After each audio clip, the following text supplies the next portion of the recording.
Okay, so now we will discuss about the vascular phenomenon, that is the vascular event that occurs in the acute inflammation, how vascular event occurs and causes acute inflammation. So let's start. So we are talking about vascular, okay, vascular phenomenon. So how it occurs? So vascular phenomenon is of two types, okay. How it occurs? First is that is it is hemodynamic changes occur, and second one is increased vascular permeability. So first talking about the hemodynamic changes which occurs. So in hemodynamic changes, first there is the change in the caliber, means the vessels, that is the vaso constriction will occur and vasodilation will occur. So these two will occur, and there will be the change in the caliber, means there will change in the capillaries. And next one, what will happen? There will be a change in the flow. Okay, there will be change in the flow. How?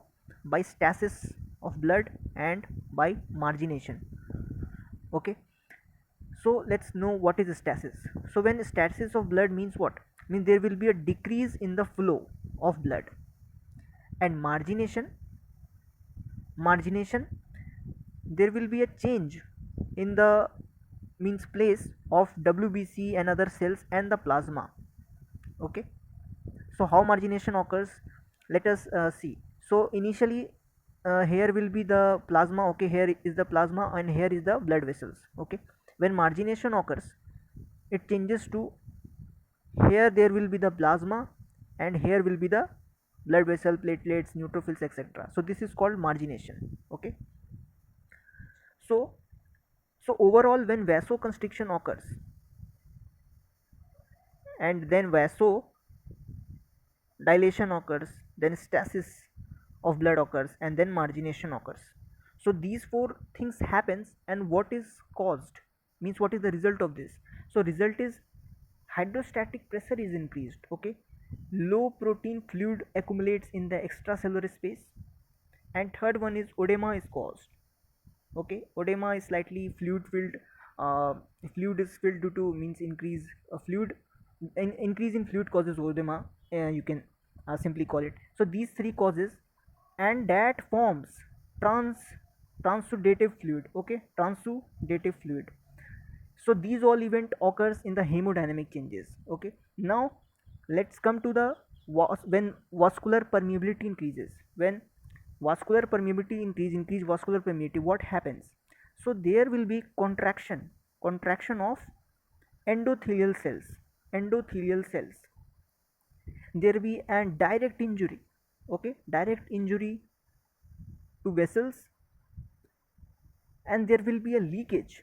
Okay, there will be a leakage of newly formed vessels.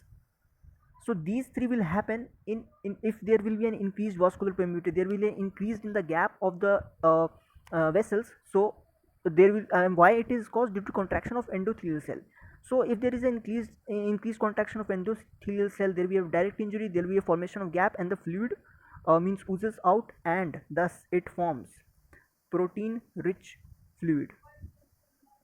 Second one is osmotic pressure is increased in the extracellular fluid, and there is a very marked edema.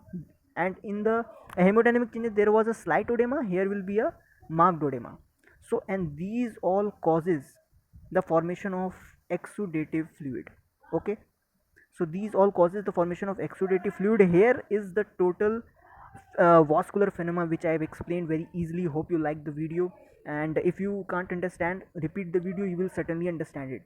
So lastly, I would say that subscribe my YouTube channel. Okay, YouTube channel, for more videos and more interesting videos like this. Thank you.